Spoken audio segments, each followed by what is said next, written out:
Hi everybody. So what we're making today is going to be quiche, and I'm going to do a ham and cheese quiche. It's going to be very simple. I'm not doing anything fancy to it. And you start with a pie crust. Now I just bought pre-made pie crust. You can make your own pie crust from scratch if you want. You can also buy that rollout pie crust and make individual ones in like a muffin tin, which I've done that before, and those are really good, for a easy grabbing. Because they reheat really nicely. You might not think they do, but they really do. So here, we're gonna, let me get a clean bowl.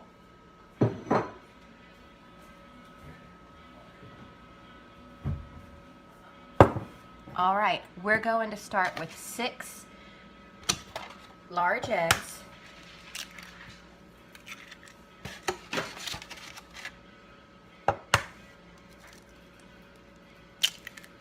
Tina's going bananas in my house. What are you doing, Tina? It is. A good tip, use the shell to retrieve any broken shell that falls out. It works wonders. At least I think it does.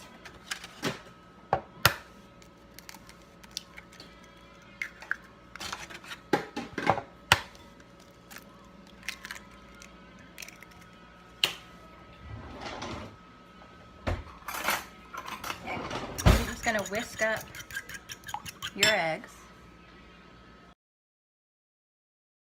Okay, so that's it. They're whisked up good enough. So I'm going to set these aside. And I got find a good cutting board.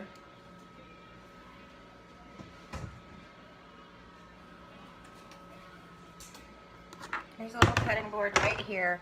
I got this just pre-packaged ham. None of the deli ham looked really good to me this time around. So we're just going to cut this up. And you can cut it up any way you want. And not only that, but you can use any ingredients you want. You could use turkey. You can just do egg and cheese. You can do spinach. A spinach with some, like a white cheese, like maybe cream cheese, or feta cheese is really good.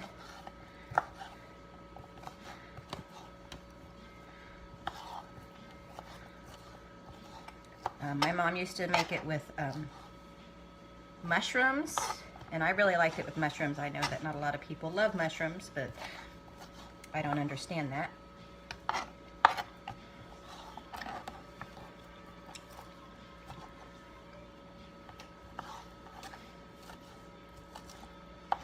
This is a perfect brunch food. It's a breakfast food. It can be a lunch. And then I'm making it for dinner.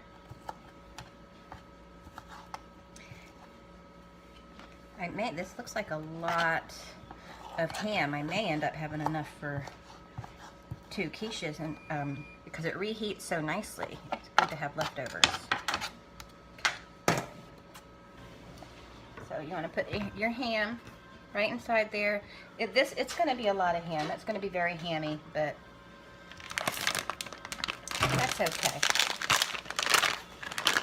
Then you want to put cheese. I'm going to put about, oh, look at this mess I'm making. I'm going to put about 1.5 cups of cheese in there. And then just pour the eggs inside. Uh-oh, I'm having spillover. I'm having spillover.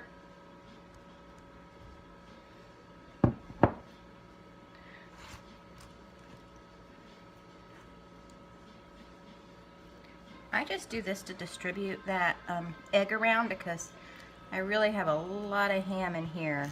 But we want to make sure we get a little egg in every bite. So.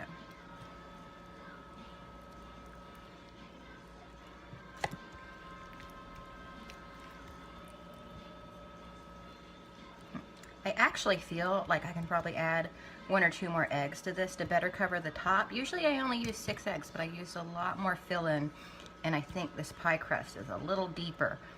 So let me whip up a couple more eggs and put them on top of this so you can see how it should look before it goes in the oven. I mean, this is fine. This will cook just like this, but it won't be quite as eggy, and I want a little more Well, no, it looks like the egg is distributed, so yeah, I think I'm going to leave it at this. I don't think much more will fit in here.